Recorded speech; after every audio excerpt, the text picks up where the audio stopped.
물된 동산 같은 교회라고 하는 제목으로 말씀 같이 나누도록 하겠습니다. 우리 말씀 나누기 전에 사랑의 나눔 있는 곳에라고 하는 찬양이 있습니다. 우리 애찬 때 오늘은 주의 만찬인데 좀 애찬 형식으로 사랑의 만찬으로 좀 진행하려고 합니다. 그래서 애찬 앞과 뒤에 함께 좀 부르고 싶은 찬양입니다. 아마 아시는 분들 계실 텐데 혹시 모르시는 분들이 있을까 싶어서 사랑의 나눔 있는 곳에라고 하는 찬양 같이 좀 불러보도록 하겠습니다.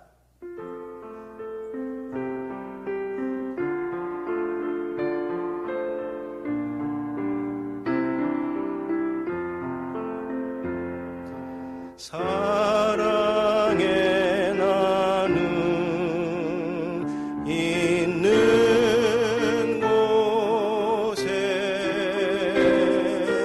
하나님께서 계시도다. 다시 한번 합니다. 사랑의 나눔, 사랑의 나눔 있는 곳에 하나님께서 계시도다. 가사가 좋지요? 사랑의 나눔 있는 곳에 하나님께서 계시도다. 사랑이 나누어지는 곳, 혹은 사랑 가운데 무언가 나누어질 때 그 가운데 하나님께서 계신다라고 하는 고백입니다. 이 찬송을 애찬 시작하고 마칠 때 3번을 찬송을 할 텐데요. 앞에 2번은 조금 빠르게 하겠고요. 맨 마지막은 좀 느리게 하는 것으로 해서 애찬 시작과 마지막에 같이 좀 부르도록 하겠습니다. 3번을 부르는 것은 의미를 찾아보자면 삼위 하나님 을 좀 우리가 생각하면서 그 하나님의 사랑을 찬양하는 것으로 그렇게 삼으시면 좋을 것 같습니다. 잘 하실 수 있으시죠? 앞에 2번은 조금 빠르게, 그리고 뒤에 1번은 조금 느리게 다시 한번 해보도록 하겠습니다.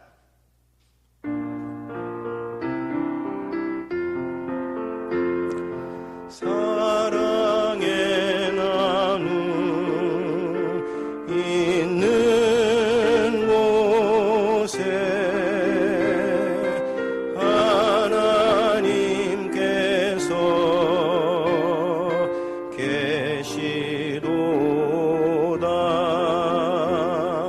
사랑의 나눔 있는 곳에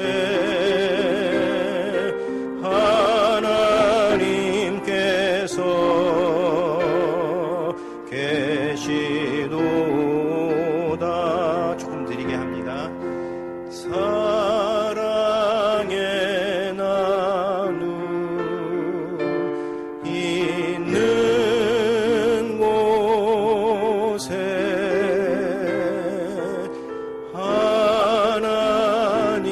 하나님께서 계시도다. 아멘. 우리 교회 창립기념주일을 맞으면서 어떤 말씀을 전할까 고민하는 가운데 이사야서 오늘 본문의 말씀을 정했습니다. 물된 동산 같은 교회, 우리 형제교회가 오늘 본문에 나오는 것과 같은 물된 동산 같은 교회를 이루어 갔으면 좋겠다라고 하는 그런 기대와 소망, 그것이 담겨있는 본문 말씀입니다. 이 사람은 공동체적인 존재입니다. 공동체 속에서 태어나서 성장하고 공동체 속에서 자신을 실현하는 존재, 그게 사람이라는 겁니다. 특별히 사람은 다른 동물들에 비해서 부모의 슬하에 있는 기간이 훨씬 더 길지요. 다른 동물들은 태어나자마자 먹을 것을 찾아 먹기도 하고 뛰기도 하고 그러지만 사람은 그러지 못합니다. 부모님 품속에서 적어도 10여 년 이상, 요즘 같은 경우는 교육기간 생각하고 결혼 전까지 생각하면 20년, 30년 부모, 가정이라고 하는 공동체 속에서 잘 성장하고 자란 뒤에야 인간답게 살아갈 수 있다라고 하는 그런 뜻입니다. 왜 사람이 이렇게 공동체적인 존재인가 할 때에 성경은 우리가 하나님의 형상을 따라 만들어졌기 때문이다, 그렇게 말씀합니다. 창세기 1장 26절, 27절 말씀입니다. 하나님이 이르시되 우리의 형상을 따라 우리의 모양대로 우리가 사람을 만들고 그들로 바다의 물고기와 하늘의 새와 가축과 온 땅과 땅에 기는 모든 것을 다스리게 하자 하시고 하나님이 자기 형상 곧 하나님의 형상대로 사람을 창조하시되 남자와 여자를 창조하시고 라고 되어 있습니다. 그러니까 우리 사람이 하나님의 형상으로 창조된 아주 존귀한 존재다라고 하는 겁니다. 이 창세기 1장 말씀을 보면 모든 동물들은 각각 제각각의 형상을 따라서 창조되었습니다. 기린은 기린의 형상대로 창조되었고 그 다음에 사슴은 사슴의 형상대로 사슴의 모습대로 창조되었는데 사람은 사람의 형상대로 창조된 것이 아니라 하나님의 형상대로 창조되었습니다. 그리고 그것이 다른 동물들하고 다른 인간의 독특성입니다. 사람이 하나님의 형상대로 창조되었다, 하나님을 닮았다라고 이야기할 때에 어떤 면에서 하나님을 닮았을까요? 물론 이것에 대해서 우리가 여러 가지 많은 설명을 할 수 있지만 오늘 본문에서는 하나님께서 삼위일체 하나님으로 계시듯이, 그래서 여기 우리의 형상이라고 그렇게 얘기하지 않습니까? 그래서 삼위 하나님께서 각각 세 분이시지만 하나의 공동체로 존재하시듯이 사람도 하나님의 형상을 따라 만들어졌기 때문에 공동체 속에서 살아가고 태어나고 공동체 속에서 성장하는 존재다라고 하는 그런 이야기입니다. 공동체적인 본질을 가지고 살아가는 것, 그게 사람이라는 그런 뜻입니다. 그런 점에서 우리 기독교 신앙도 공동체를 굉장히 중요하게 여깁니다. 사실 현대가 되면서 공동체에 소속되지 않고 자기 편의에 따라 신앙생활을 하는 사람들이 굉장히 많이 늘어나고 있습니다. 사실 현대생활 너무 스트레스도 많이 받고 이러니까 어디엔가 소속되는 것 자체를 싫어하는 사람들이 굉장히 많이 생겨나죠. 그리고 그리스도인들 가운데도 그런 사람들이 많습니다. 그래서 어느 교회에 소속되지 않고 그냥 이 교회 저 교회 다니면서 주일 예배만 드리는 그런 성도들도 꽤 많이 늘어나고 있고, 최근에는 이 가나안 성도라고 해서 교회 생활을 아예 하지 않는 그런 성도들도 굉장히 많이 늘어나고 있는 그런 추세라고 이야기합니다. 그래서 이 현대가 되면서 그런 공동체를 중요하게 여기지 않는 신앙 스타일이 많이 늘어나고 있는데, 그런 신앙 스타일이 편리하기는 하지만 아주 심각하고 결정적인 문제를 안고 있습니다. 이동원 목사님께서 한 3가지 정도, 공동체가 없는 신앙생활이 어떤 문제가 있는가 한 3가지 정도 이렇게 정리를 해주셨습니다. 첫 번째로는 이렇게 책임감이 결여된 신앙생활에는 영적 성장이 뒤따르지 않는다라고 그렇게 이야기합니다. 여러분, 실제로 여기저기 교회들 떠돌면서 신앙생활을 해나가는 사람들은요, 편리할 수는 있습니다. 가끔 가다가 안 가도 되고 자기 편한 대로 그냥 듣고 싶은 설교 들으면서 신앙생활을 할 수 있지만, 이렇게 신앙생활을 하면 3년을 신앙생활해도 그렇고 몇십 년을 신앙생활을 해도 자라거나 성장하지를 않습니다. 여러분, 우리 그리스도인들이 새로운 생명을 얻고 난 다음에는 하나님 앞에서 영적으로 성장해야 되죠. 우리 자녀들이 태어나고 난 다음에는 당연히 자라나야 합니다. 자라나지 않으면 그게 부모님의 근심이 되는 것과 마찬가지로 우리들도 마찬가지입니다. 하나님의 자녀가 되고 난 다음에 점점 성장해 가야 되는데 공동체가 없으면 성장하지 않는다라고 하는 그런 이야기입니다. 두 번째로, 공동체가 없는 신앙은 지속적인 관계를 맺는 사람들이 없기 때문에 주변에 영향을 미칠 수가 없다라고 그렇게 이야기합니다. 자기 한 사람 신앙생활을 유지할 수 있을지는 모르지만 우리가 하나님의 백성으로서 주변 사람들에게 좋은 영향을 미치면서, 복음의 영향력을 미치면서 살아가야 되는데, 공동체가 없으면 그런 영향력을 미치는 삶을 살아갈 수 없다라고 하는 겁니다. 왜요? 우리가 잘 아는 것처럼 우리 개개인은 너무나 연약하기 때문에 그렇습니다.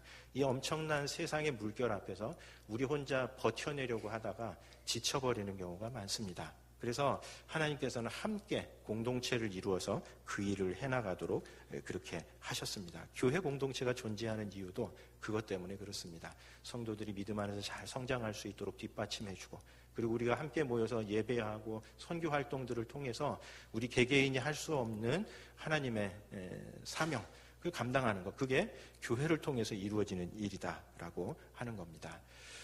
공동체가 있느냐 없느냐가 굉장히 중요한 의미를 갖는다는 뜻입니다. 그래서 우리 보통 어느 지역이 복음화되어 있느냐 복음화되어 있지 않느냐를 판가름할 때에 그때의 기준이 교회가 있느냐 없느냐라고 하는 것이 기준이 됩니다. 여러분 우리나라에도 관심 있으신 분들은 이렇게 그런 거 보셨겠지만 어느 지역에 복음화율 이런 지도가 있습니다.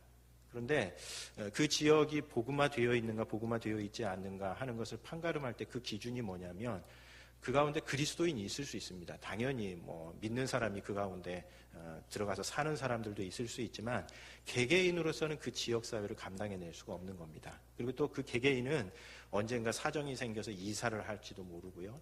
그래서 우리가 그 지역이 복음화되었느냐 복음화되지 않았느냐라고 하는 것을 판단하는 그 기준이 그 지역에 교회가 세워져 있느냐 세워져 있지 않느냐라고 하는 기준을 따라 그렇게 판가름을 하는 겁니다. 그러면 예를 들어서 어떤 사람이 잠시 머물다가 다른 곳으로 이사를 간다 하더라도 그곳에는 신앙 공동체가 계속해서 있기 때문에 그 지역 사회를 위해서 무언가를 해줄 수 있는 겁니다. 그런 점에서 공동체가 없으면 우리가 주변에 선한 영향력을 행사할 수가 없다는 겁니다. 마지막 세 번째로 이동원 목사님의 설명에 의하면 공동체 없는 신앙은 인생의 도상에서 누구나 한 번쯤은 위기를 맞을 텐데 그런 위기를 맞을 때 영적인 도움을 받을 사람이 우리 주변에 없게 된다라고 이야기를 합니다. 여러분 우리 인생을 살아가다 보면 뜻하지 않는 위기의 순간에 처하는 때가 있습니다. 누구나 다 위기를 맞고 싶은 생각을 하는 사람들은 없습니다. 혹은 이때쯤 위기가 왔으면 좋겠다 이렇게 생각하는 사람은 없습니다. 전부 다 생각지도 않았었던 때에 그리고 내게 아무런 잘못이 없는데도 우리는 때로 인생의 위기에 빠져드는 때가 있습니다. 그런 위기의 때는 어떻게 벗어날 수 있습니까? 누군가 나를 붙잡아줘야 되는 겁니다. 내가 스스로 노력해서 벗어날 수 있는 위기는 사실 큰 위기가 아닙니다. 진짜 큰 위기는 나 스스로 벗어날 수 없는 위기. 이게 진짜 큰 위기죠. 그래서 목숨을 끊는 사람들이 누구도 자기의 손을 붙잡아주는 사람이 없을 때 그 위기 앞에서 그냥 목숨을 끊는 경우들 우리 많이 자주 봅니다. 문제는 우리가 누구나 다 그런 위기를 겪을 수 있는데 이 큰 위기에서 신앙 공동체가 없으면 누군가의 도움을 힘입어서 우리가 그 위기의 때를 벗어나야 되는데 그 위기를 벗어날 수 있는 방법이 없다라고 하는 그런 이야기입니다. 그런데 한 가지 역설은 뭐냐면 평소에 탄탄한 공동체를 세워두지 않으면 우리가 위기의 때에 도움을 받을 수 없다라고 하는 겁니다. 그러니까 내 인생에 아무런 문제가 없을 때에 공동체를 하나 잘 세워둬야 한다는 얘기입니다. 내 인생에 위기가 닥쳤으니 이제 공동체를 세워야 되겠다? 불가능합니다. 그때는 이미 늦습니다. 세워지지도 않고 여력도 없습니다. 그래서 내 인생에 아무런 위기가 없을 때에 내가 탄탄한 공동체를 잘 세워두어야 때로 우리가 인생의 위기를 겪을 때에 그 공동체가 나의 손을 붙잡아 주어서 이겨낼 수 있다라고 하는 그런 이야기입니다. 물론 위기를 겪지 않으면 가장 좋겠죠. 그러나 우리가 잘 아는 것처럼 인생사가 어떻게 풀려갈지 알 수 없는 그런 일입니다. 그런 점에서 공동체가 우리에게 없다면 우리가 인생의 위기 때 우리를 붙잡아줄 사람들이 없게 되고 그러면 아무런 도움을 받을 수 없게 된다라고 하는 그런 이야기입니다. 여러분 그런 점에서 우리 삶에 아무런 문제가 없을 때 공동체 없어도 전혀 불편하지 않다라고 생각할 때에 오히려 여러분께서 그 시간과 에너지를 공동체를 세우는 일에 잘 사용하시는 여러분들 되셨으면 좋겠습니다. 그러면 내가 어려움에 빠졌을 때 혹은 내가 어려움에 안 빠지면 더 좋은 일이죠. 누군가 그 공동체를 통해서 도움을 받은 사람들이 생겨난다 하는 그런 말씀입니다. 이 성경에서 교회를 설명할 때에 자주 사용하는 이미지 중에 하나가 가정이라고 하는 이미지입니다. 그러니까 교회는 가정이다라고 하는 그 설명을 통해서 성경에서는 교회를 설명하기를 자주 설명합니다. 지난주에도 한번 보았던 것처럼 창세기 2장에 나오는 에덴 동산이 아담과 하와를 위한 가정인 동시에 또 에덴 동산은 어떤 특성이 있다고 그랬습니까? 성전과 같은 곳이라고 그랬죠. 에덴 동산의 이 모습을 잘 보면 그 당시 그 이스라엘 백성들은 에덴 동산이 아담과 하와를 위한 가정인 동시에 이게 성전이구나 라고 하는 생각을 할 수 있도록 모습이 구조가 그렇게 되어져 있었던 겁니다. 그런 점에서 창세기 2장의 에덴 동산이 아담과 하와의 가정인 동시에 성전인 것과 마찬가지로 오늘날에도 어떤 교회가 가장 좋은 교회입니까? 가정과 같은 교회가 가장 좋은 교회다라고 하는 그런 이야기입니다. 예수님께서도 교회 공동체를 가정에 빗대어서 설명하신 적이 있습니다. 마가복음 3장 35절에 보면 누구든지 하나님의 뜻대로 행하는 자가 내 형제요, 내 자매요, 내 어머니니라 라고 하는 말씀을 하신 적이 있습니다. 그러니까 이 말씀은 이제 예수님의 가족들이 친지들이 모여가지고 예수님이 자꾸 이적행하고 이런 일을 하니까 좀 제정신이 아닌 것 같다라고 이야기하는 그 상황에서 누구든지 하나님의 뜻대로 행하는 자가 내 가족이다 라고 그렇게 말씀하셨습니다. 그래서 실제로 이 초대교회에서도 교회를 가정이라고 보고 설명하는 구절들이 굉장히 많습니다. 저희 집에 있는 교회, 아무개의 권속들, 아무개의 가족들, 이 표현들은 어느 지역에 있는 가정교회를 부르는 그런 말이었습니다. 그러니까 예를 들면 그 교회의 영적인 리더의 이름을 따라서 누구의 권속들, 누구의 가족들, 우리식으로 얘기하면 다락방의 그 목자의 이름을 따라서 누구의 가족들, 이렇게 부르면서 교회를 설명했다라고 하는 그런 이야기입니다. 무슨 뜻이겠습니까? 교회는 가정과 같은 곳이다 라고 하는 그런 이야기입니다. 특별히 사실 이 현대 생활을 이렇게 되짚어 보면 우리가 사실 가족들끼리도 일주일에 한 번씩 만나서 식사하는 일이 이게 쉽지가 않습니다. 여러분 그렇죠? 바쁜 생활을 하다 보면 가족들끼리 만나서 식사하는 일도 이게 쉽지 않습니다. 그런데 교회는 잘 되돌이켜 놓고 생각을 해보면 일주일에 한 번 적어도 1시간씩 그리고 그 이후에 같이 교제하고 나누는 시간을 생각해 보면 어떤 의미에서는 가족들보다 훨씬 더 가까운 사람들이 교회 구성원들인 겁니다. 그런 점에서 여러분 여기 우리 한 번 와서 예배 드리는 이 시간에 우리 형제자매들하고 같이 가족들이다 라고 생각하시면서 그런 가족과 같이 따뜻한 사랑이 흘러가는 아름다운 교회 공동체를 이루어 갔으면 좋겠습니다.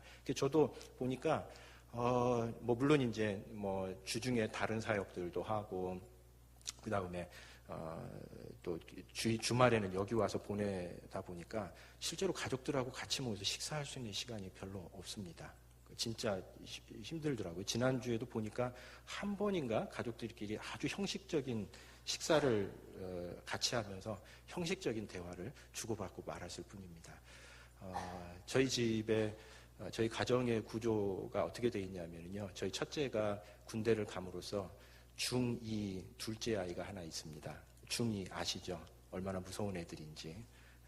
하여튼 아직은 얘가 그렇게까지 날카롭거나 무섭지 않은데 머지않아 무서워지겠구나 이런 생각이 듭니다. 그리고 거기에 중2보다 더 무섭다는 갱년기 아줌마가 거기에 있습니다. 그래서 가끔가다 이제 이야기를 나누다 보면 민원이 많아요. 그래가지고 중2는 중2 나름대로 엄마가 왜 저러는지 모르겠다 이러면서 저한테 막 하소연을 하고요. 엄마는 또 엄마대로 열이 받아가지고 저 녀석이 왜 저 모양인지 모르겠다 그러면서 저한테 하소연을 합니다. 그 둘의 틈바구니 속에서 어찌할 바를 알지 못하는 가련한 인생인데 아무튼 가족들끼리 그렇게 화목하게 지내기가 쉽지 않은 상황인 겁니다. 그런 거 생각을 해보면 우리가 일주일에 같이 모여서 함께 예배하고 함께 식사를 나눈다는 것이야말로 이게 참 얼마나 소중한 시간인지 모릅니다.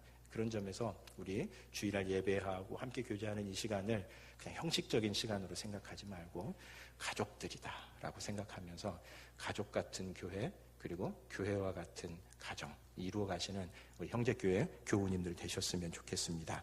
그런 점에서 오늘 본문의 말씀이 좀 의미가 있다는 생각이 듭니다. 이 이사야서 후반부는 하나님의 백성이 새로워질 것에 대한 비전과 소망을 이야기하는 그런 본문입니다. 우리가 잘 아는 것처럼 이사야 시대의 유대 나라는 하나님 앞에 바르게 서 있지 못했습니다. 이사야 선지자가, 이사야 예언자가 이사야서를 통해서 계속해서 유다 사회에 대해서 너희들이 하나님의 뜻에서 어긋났다라고 계속해서 메시지를 전한 이유가 바로 그것 때문에 그렇습니다. 그래서 결국은 이 유다는 하나님 앞에서 그런 잘못된 모습을 돌이키지 못하고 결국 마지막에는 바벨론에게 무너지고 말았습니다.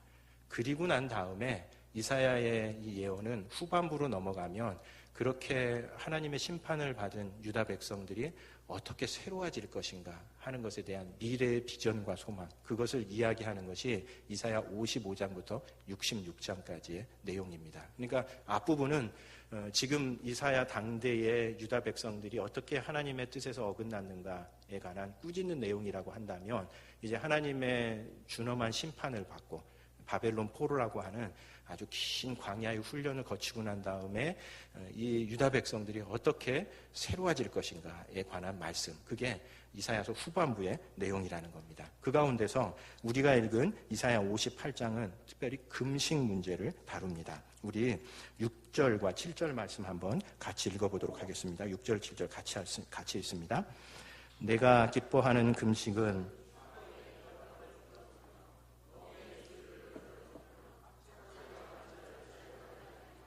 모든 멍에를 꺾는 것이 아니겠느냐.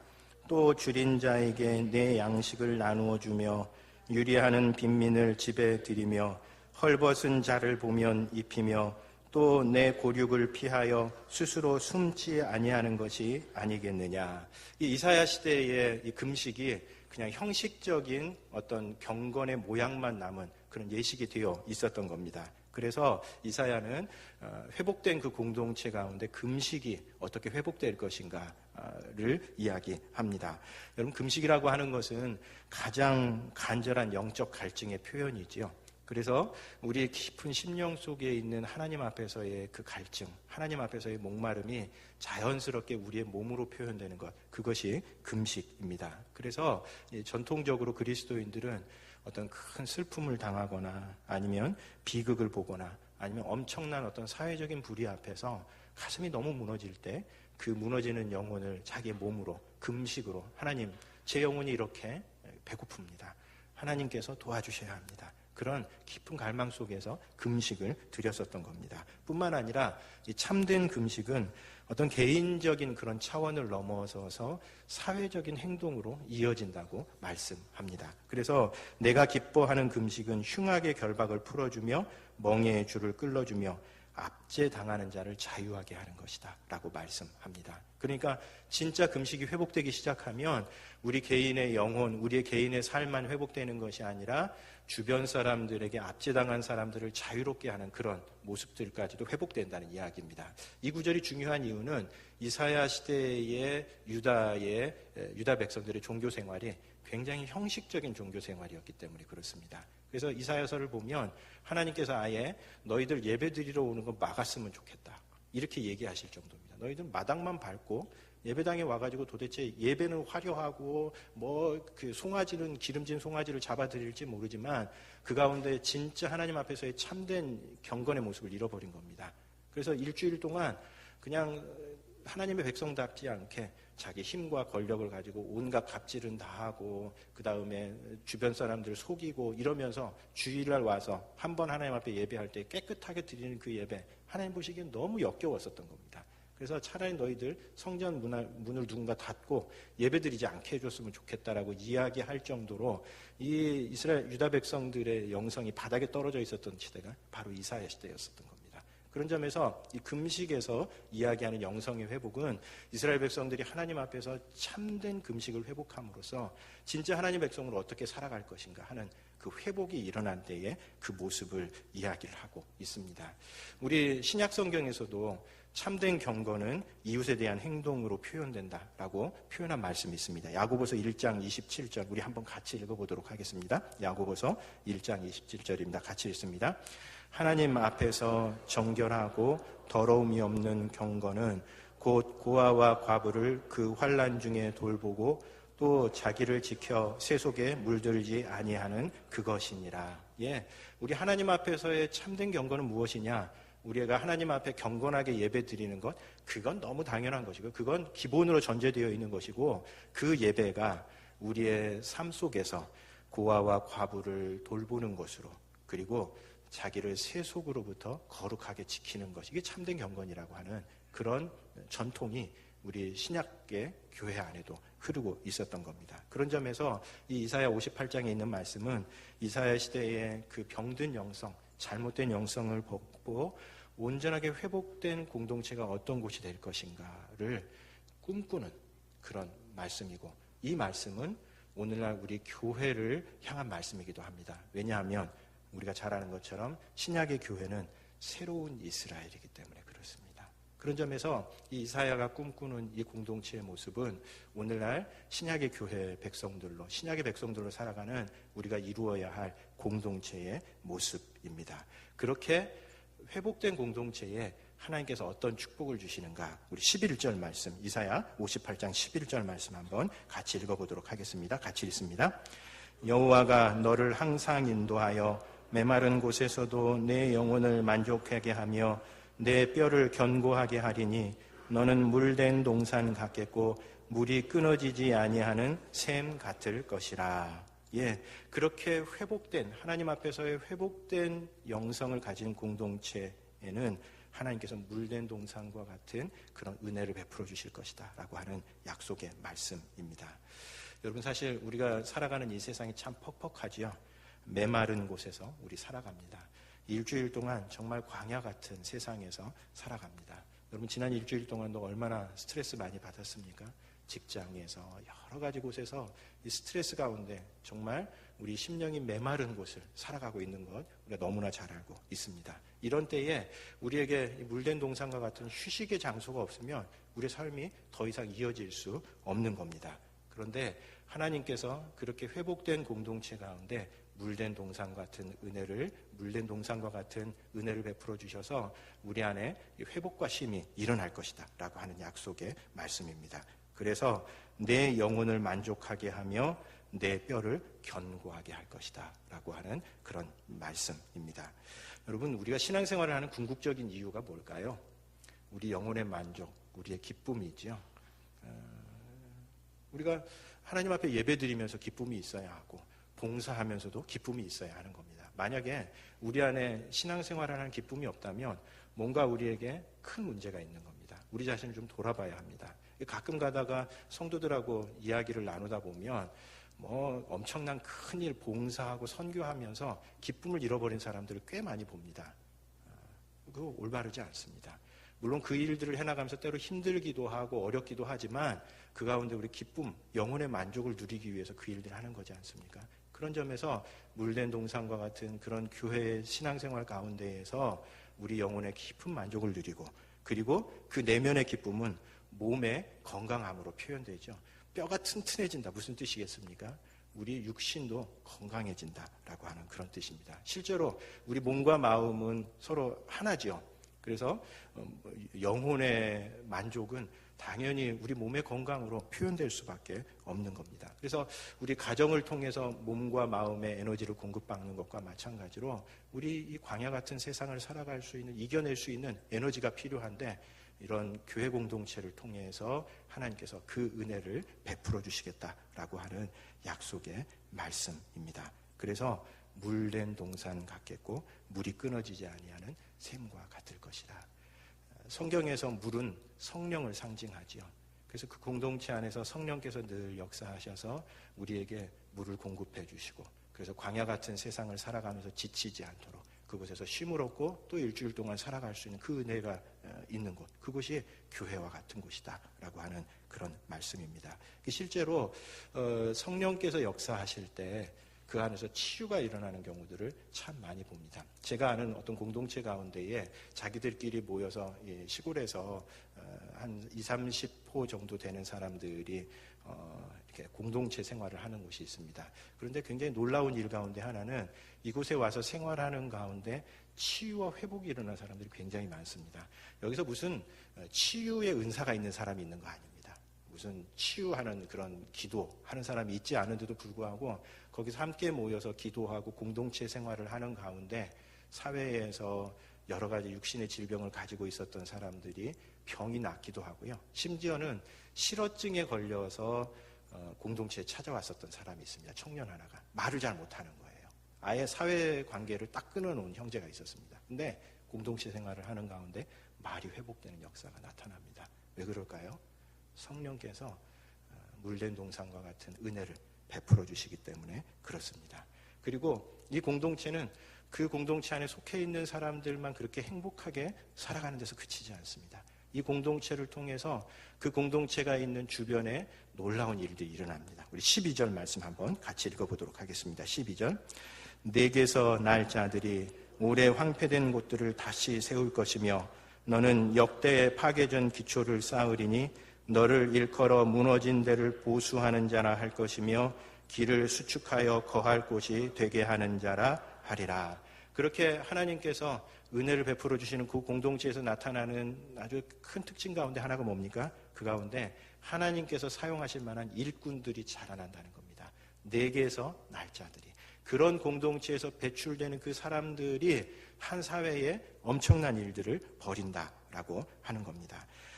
여러분 지난주에도 말씀을 드렸던 것처럼 하나님의 일은 사람들에서부터 시작합니다. 아무리 프로그램이 좋고 재정이 많아도 하나님의 사람이 제대로 준비되지 않으면 그 일은 하나님께서 원하시는 대로 흘러가지 않습니다. 그런 점에서 한 공동체를 통해서 배출되는 그 안에서 사람이 성장하는 그 일이 물된 동산과 같은 교회에서 일어나게 된다라고 하는 그런 이야기입니다. 그런 점에서 우리 주일학교에 대해서 많은 관심을 가져야 하는 이유가 그것 때문에 그렇습니다. 이 아이들이 나중에 성장해서 사회 곳곳에서 자신의 역할을 할 아이들이라는 겁니다. 그렇게 우리 공동체 안에서 자라나는 사람들을 통해서 성장하는 사람들을 통해서 어떤 일들이 일어납니까? 오래 황폐된 곳들이 다시 세워지고 역대의 파괴된 기초가 쌓일 것이다 라고 이야기합니다. 그 당시 유대 사회가 무너진 곳이 많았고 파괴된 곳이 많았습니다. 특별히 역대에 파괴되었다는 것은 무슨 뜻이겠습니까? 세대와 세대를 거치면서 관행으로 이어져 있었던 그런 폐습들이 있었다는 겁니다. 아마 오늘날 우리식으로 얘기하면 적폐라고 이야기할 수 있는 일들입니다. 어떤 경우에는 힘을 가진 사람들이 자기들에게 유리하기 위해서 게임의 룰을 바꾼 그런 관행일 수도 있고요. 어떤 경우에는 그런 의도적인 것이 아니라 할지라도 무의식 가운데 우리 안에 쌓여지게 어떤 관행들이 있는 겁니다. 역대에 파괴된 기초들. 그런 기초들, 토대들이 든든하게 세워져 있지 않으면 그 사회는 건강할 수 없지요. 그 사회에 그 파괴된 기초를 다시 쌓아야 하는 겁니다. 요즘 우리 사회가 사실 내적으로 굉장히 많은 좀 진통을 겪고 있습니다. 왜 그럴까요? 우리 안에 쌓여 있었던 이런 어떤 무너진 기초들이 다시 세워지는 다 그런 거지 뭐 너 혼자 잘 한다고 그게 사회가 새로워질 것 같아. 이렇게 생각하면서 다 넘어갔었던 그 일들이 나중에 돌아놓고 보니까 우리들 안에 화살이 돼서 우리의 생명을 위협하는 것을 이제 깨닫게 된 겁니다. 그래서 그 기초들을 다시 쌓아나가는 이 일을 하는데 이게 쉽지 않죠. 쉽지 않은 그 일을 바로 하나님께서 역사하시는 그 공동체를 통해서 이루어 가신다라고 하는 그런 이야기입니다. 그런 점에서 오늘 우리들도 하나님께서 우리 공동체에 역사하실 때 우리들 개개인이 신앙생활 가운데에서 영적인 만족과 육신의 건강과 회복과 치유를 맛볼 뿐만 아니라 우리 공동체에서 배출된 사람들이 사회 곳곳에 들어가서 무너진 곳들을 회복하는 그 일들이 일어나게 될 것이라고 말씀합니다. 특별히 우리 교회는 그 일들을 어떻게 이룰 것인가와 관련해서 세 가지 목표를 세웠습니다. 첫 번째는 선교 공동체죠. 하나님께서 우리를 이 땅에 보내신 데는 분명한 이유가 있고 하나님을 알지 못하는 이들에게 복음을 전하는 이 일을 위해서 우리 교회를 세우셨다. 첫 번째 사명입니다. 두 번째 사명은 가난한 이웃의 친구가 되는 것입니다. 여러분 어느 사회에나 소외된 이웃들이 있습니다. 주변부로 밀려나는 사람들이 있습니다. 이런 사람들에게 관심을 갖고 그들에게 복음을 들고 그들에게 필요한 것들을 공급해주는 일, 그들의 이웃이 되는 것, 우리 교회의 사명이다라고 하는 겁니다. 요즘은 복지가 사실은 참 잘 돼 있어서 옛날보다는 두드러지지 않지만 그래도 곳곳에 들여다보면 사각지대에 있는 사람들이 굉장히 많습니다. 국가가 어떻게 해줄 수 없는 그런 일들. 그런 일들에 대해서 우리가 관심을 갖고 그들의 이웃이 되겠다라고 하는 그런 사명. 그것이 우리의 두 번째 사명입니다. 우리 파괴된 사회가 어떻게 새로워질 수 있습니까? 그 일들을 통해서 새로워질 거라고 하는 우리의 고백입니다. 세 번째로 평신도 목회 공동체입니다. 그러니까 평신도들이 그냥 주일날 와서 예배드리는 그런 어떤 교회 고객들이 아니라 하나님의 백성이고 예수 그리스도의 제자가 되어서 세상 곳곳에 가서 자기가 살아가는 그 삶의 현장에서 하나의 썩어지는 밀이 되는 겁니다. 우리 살아가는 삶의 현장 곳곳에 파괴된 기초들이 있죠. 잘 들여다보면 그런 것들이 있습니다. 그런 것들을 새롭게 하는 그 일에 하나님의 백성들이 쓰임 받을 수 있고 우리가 그 일을 위해서 부름 받았다라고 하는 이야기입니다.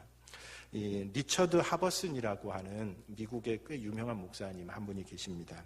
이분이 어느 날 이제 비행기를 타고 워싱턴이 자기 집인데 워싱턴으로 돌아오는 길에 그래도 꽤 교회가 규모가 있는 그런 교회에 담임을 하고 있었던지라 자기 교회가 하늘에서 보면 어떻게 보이나 궁금해서 창밖을 비행기에서 이렇게 내다봤답니다. 그런데 자기가 일하고 있는 교회 건물은 눈에 띄지 않고 관공서, 대학, 병원, 기업 이런 큰 건물만 눈에 들어오더랍니다. 여러분 그렇죠? 하늘로 올라가서 비행기에서 내려다보면 사실 집들, 엔간한 건물들은 눈에 띄지도 않고 그냥 큰 관공서들만 그렇게 눈에 띄는 겁니다. 그래서 그 모습을 보면서 좀 실망을 했습니다. 왜냐하면 아이고 내가 하는 일이 이렇게 초라하구나. 위에서 보면 별것도 아닌데 그렇게 고생하는가? 그렇게 생각하고 있는 이 찰나에 갑자기 이 목사님의 머릿속에 스치는 생각이 하나 있었습니다. 그게 뭐였냐면 그 건물들 안에서 일하고 있는 성도들이 생각난 겁니다. 아무개에서 공무원으로 시공무원으로 일하고 있는 아무개 성도, 어느 병원에서 간호사와 의사로 일하고 있는 아무개 성도, 혹은 어느 가정에서 지금 가족들을 위해서 섬기고 있을, 밥을 짓고 있을 아무개 성도, 이 사람들이 생각나기 시작하면서 그렇지, 좁은 예배당이 하나님의 사역지가 아니라 온 세상이 하나님의 사역지고 그 세상에 흩어져서 하나님의 백성으로 살아가는 그들이 하나님의 백성이다 라고 하는 깨달음을 얻게 되었다는 겁니다. 여러분 오늘날에도 마찬가지입니다.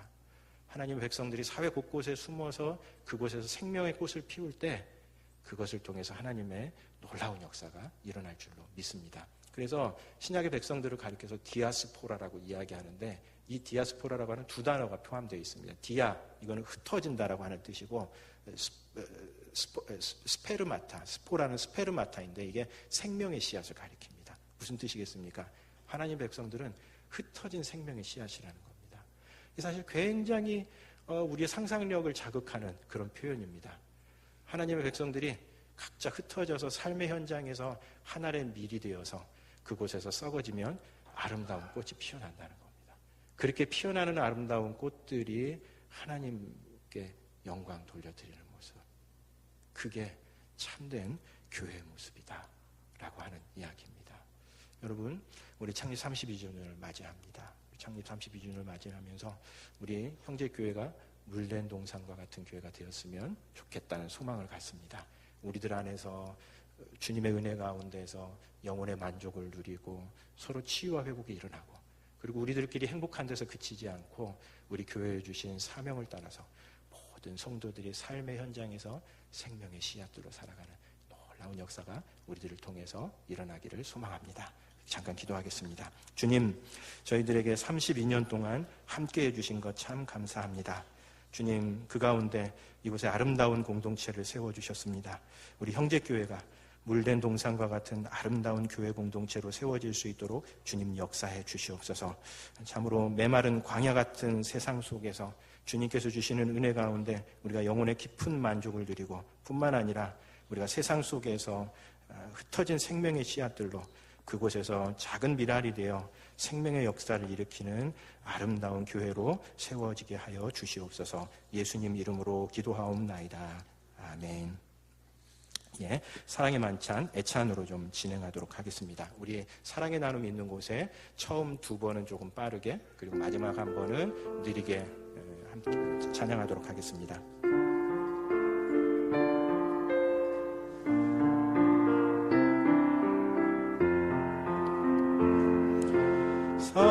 사랑의 나눔 있는 곳에 하나님께서 계시도다.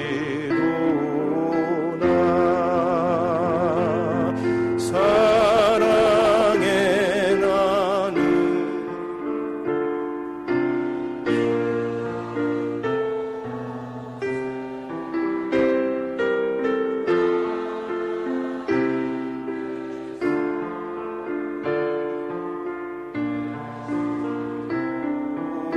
나 천천히 부릅니다.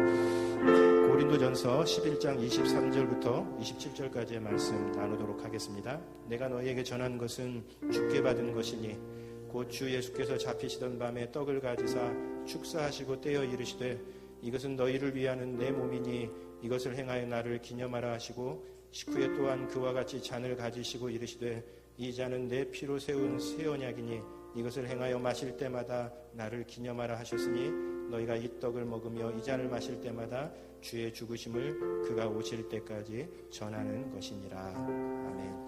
오늘은 우리가 창립 기념주일을 맞아서 온 교우들이 함께하는 사랑의 만찬으로 주의 만찬을 진행합니다. 이 사랑의 만찬은 우리를 위한 주님의 구원의 은혜를 기억하는 예식입니다. 우리를 위해 고난당하시고 부활하신 주님의 은혜에 감사하는 마음으로 참여하시기 바랍니다. 그리고 이 사랑의 만찬은 이제 십자가 지고 주님 뒤를 따라가겠다고 다짐하는 그런 예식입니다. 주님의 제자로 살겠다라는 결단으로 참여하시기 바랍니다. 그리고 이 잔과 떡에 참여하는 모든 우리 형제 교우들이 한 가족인 것을 확인하는 시간입니다. 우리 형제 자매들 사랑하는 마음으로 이 예식에 참여하시기 바랍니다. 이 가운데로 참여하시는 방법은요, 이게 조금 있다가 앞으로 나오셔서 떡을 원하시는 만큼 떼시고 포도주에 담그셔서 가져가시면 될 것 같습니다. 제가 잠깐 기도하겠습니다. 자비로우신 주님, 주님이 손수 마련하신 사랑의 만찬에 우리들을 초대해 주셔서 감사합니다. 주님이 주신 떡과 잔에 참여할 때 성령께서 각 사람의 마음에 임재하셔서 깊은 감동과 감화가 있게 하여 주시옵소서. 저희를 구원해 주신 은혜에 대한 감사가 각 사람 안에서 새로워지고 사랑이 넘쳐나는 물된 동상 같은 교회 공동체를 세우는 일에 헌신하겠다는 다짐이 있게 하여 주시옵소서. 예수님의 이름으로 기도하옵나이다. 아멘. 앞에서부터 나오셔서 자연스럽게 가시면 될 것 같습니다.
기도하겠습니다. 주님, 저희를 위해 고난당하시고 저희를 구원해 주셔서 참 감사합니다. 그 은혜에 늘 감사하는 마음으로 살게 하여 주시옵소서. 무엇보다 우리가 삶의 현장 속에서 주님의 흩어진 생명의 씨앗들로 살아가게 하여 주시옵시고, 우리가 하나님의 백성으로 주님의 제자로 살겠다는 다짐이 헛되지 않도록 성령님 붙잡아 주시옵소서. 무엇보다 창립 32주년을 맞아 하나님께서 우리에게 주신 고귀한 사명이 있다는 것 잊지 않고 이 땅에 물된 동산과 같은 아름다운 교회 세워가는 일에 저희들이 최선을 다하는 은혜도 허락해 주옵소서. 예수님 이름으로 기도하옵나이다. 아멘. 우리 사랑의 나눔 있는 곳에 같이 찬양하면서 애찬 마무리하겠습니다.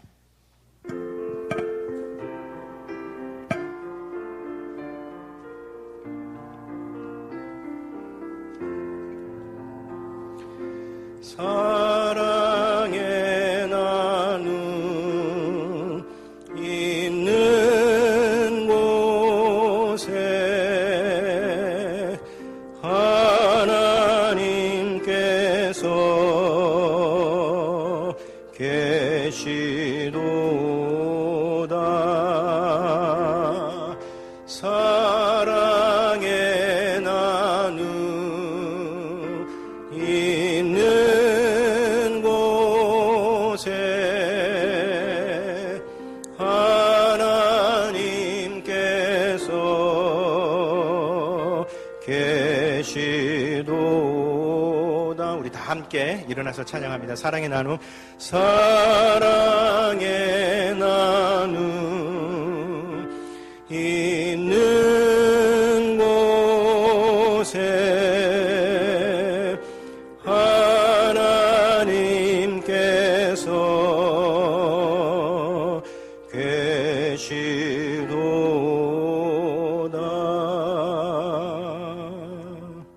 이제는 형제교회의 참 주인 되신 우리 주 예수 그리스도의 은혜와 아버지 하나님의 크신 사랑과 성령의 교통하심이 창립 32주년을 맞아 물된 동산 같은 아름다운 교회를 세워가는 일에 헌신하기로 다짐하는 형제교회의 모든 믿음의 교우들 위해 이제부터 영원토록 함께 하시옵기를 간절히 축원하옵나이다.